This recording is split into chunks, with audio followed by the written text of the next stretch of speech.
Welcome to Samba Samba. Enjoy the video. In this video, I will explain how to make Tzatziki sauce without yogurt. First, gather your ingredients. You'll need a creamy base, fresh cucumber, garlic, lemon juice, and dill. This easy guide will help you create a delicious, dairy-free alternative that's perfect for various meals.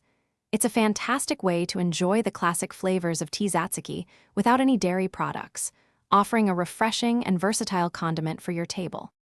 For your creamy base, consider 1 cup of soaked cashews or 1 block of silken tofu, blended until smooth. These provide the perfect texture.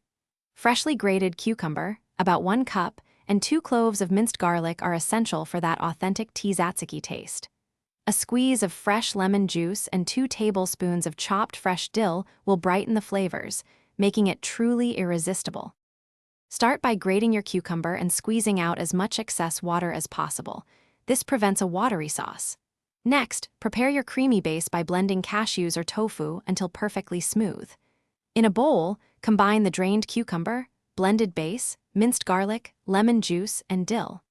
Stir everything together thoroughly, ensuring all ingredients are well incorporated for a consistent flavor.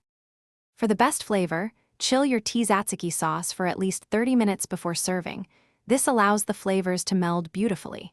It pairs wonderfully with grilled vegetables, falafel, or warm pita bread.